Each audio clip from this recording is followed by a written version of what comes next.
The commanding officer of a nuclear-armed submarine capable of striking targets thousands of miles away has just been removed from command. The U.S. Navy won't say why. That submarine is the USS West Virginia, an Ohio-class ballistic missile submarine, one of the vessels that make up the sea-based leg of America's nuclear deterrent. According to Task and Purpose, the Navy relieved the boat's commanding officer, citing a loss of confidence in the officer's ability to command. That phrase isn't a throwaway line. It's the Navy's standard, formal language for a for-cause dismissal, the bureaucratic term used when a commander is fired, not simply reassigned. Here's what this video will actually walk through. What does loss of confidence mean inside Navy protocol, and how is that decision made? What has been officially confirmed about this specific relief, and just as importantly, what has not? And how this single removal fits into a pattern that plays out across the submarine force more often than most people realize, a pattern that's almost never explained to the public. Let's start with what is actually known, because in a story like this, precision matters more than drama. The USS West Virginia carries the hull number SSBN 736. The SSBN designation itself tells you what kind of vessel this is: a nuclear-powered submarine built to carry ballistic missiles. Ohio-class boats like the West Virginia are the United States' only class of ballistic missile submarines, and they exist for one purpose above all others: to remain hidden at sea, undetected, carrying Trident 2D5 missiles as a survivable second strike deterrent. 14 of these submarines currently exist in the fleet, split between two home ports: Naval Base Kitsap in Bangor, Washington, on the Pacific side, and Naval Submarine Base Kings Bay in Georgia, on the Atlantic side. The West Virginia is part of the Atlantic-based force operating out of Kings Bay. According to the reporting, the Navy relieved the commanding officer of this specific submarine and cited loss of confidence as the reason. What the Navy hasn't disclosed, and this is worth repeating clearly, is the underlying misconduct or performance issue that triggered the decision. That distinction between the confirmed fact of a relief and the undisclosed reason behind it is the entire spine of this story. Everything else is context.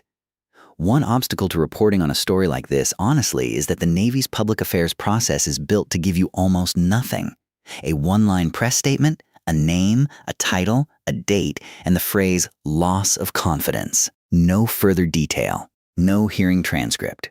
No investigative summary. Outlets like Task and Purpose and USNI News have learned to work within that void, cross-referencing personnel changes, submitting records, requests, and tracking a pattern over years rather than expecting an answer on any single case. That's effectively what we're doing here too. I went through how the Navy actually defines this process, and one detail stood out. Loss of confidence is not a specific charge. It's not like being relieved for a collision or a positive drug test or a documented safety violation, each of which the Navy sometimes states outright when it chooses to. Loss of confidence is closer to an umbrella term, a superior officer's judgment that the person under their command is no longer fit to hold that command, for reasons that can range from a serious professional failure to a violation of the Uniform Code of Military Justice to conduct that never becomes public at all. The word itself tells you a decision was made.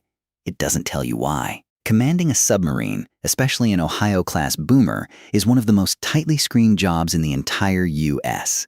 military. Officers who reach that chair have typically spent close to 2 decades inside the Navy's nuclear propulsion pipeline, vetted repeatedly by naval reactors, and screened under the personal reliability program that governs anyone with access to nuclear weapon systems.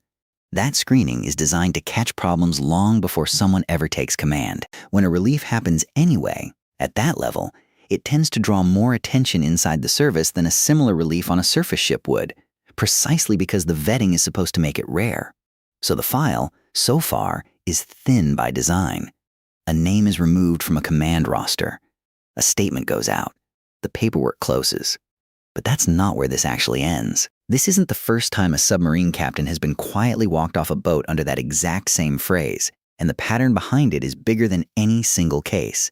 Here's the complication that reframes this story. This isn't an isolated event. Every year, USNI News compiles a running public tally of commanding officers relieved across the entire Navy, surface ships, aviation squadrons, and submarines alike. That tally, year after year, typically runs into the double digits fleet-wide. Most of those reliefs never make national news. They surface briefly in a base newspaper, a one-paragraph Navy release, or a line item in that annual tracker, and then disappear from public attention entirely. What's most surprising about that pattern isn't how often it happens. It's how rarely the Navy explains it. Reasons that do occasionally become public across different reliefs over the years have included inappropriate relationships between commanders and subordinates, alcohol-related incidents, hazing or a toxic command climate, safety violations, and in rarer cases, actions that led to formal courts-martial. But in a large share of cases, the Navy simply states loss of confidence and stops there, protecting both the officer's due process rights and, in many instances, an ongoing investigation that hasn't concluded. Submarine reliefs specifically are less common than reliefs on surface ships, simply because there are far fewer submarine commands to begin with, and the screening to get into that chair is more selective. That relative rarity is part of why a submarine CO relief, especially aboard a boat that carries the country's nuclear deterrent, tends to draw more outside interest than the sheer number of reliefs each year would otherwise suggest. Here's what strikes us about cases like this one. The secrecy isn't necessarily evidence of a cover-up. Due process and privacy protections exist for legitimate reasons, and not every internal Navy matter belongs in a headline. But it does mean the public is asked to trust a system it can't actually see into. We're told a commander lost the confidence of their chain of command, and then the door closes. Whether that's the right balance between accountability and privacy is a genuinely open question, not a settled one. Another obstacle, if you're trying to actually understand a case like this rather than just report the headline, is that Ohio-class submarines operate under a structure that makes even basic facts harder to pin down publicly. Each boat runs 2 full crews, known as blue and gold, that rotate on and off the submarine so it can stay on deterrent patrol almost continuously while the other crew rests, trains, and handles the boat's maintenance periods on shore. It hasn't been publicly specified which crew's commanding officer was relieved in this case, and the Navy's statement, as reported, doesn't resolve that detail either. That's not an oversight on our part. It's simply outside what has been confirmed. What is confirmed is straightforward enough to repeat plainly. A commanding officer of the USS West Virginia was relieved. The Navy cited loss of confidence, and no further cause has been made public. What remains unconfirmed is everything underneath that headline.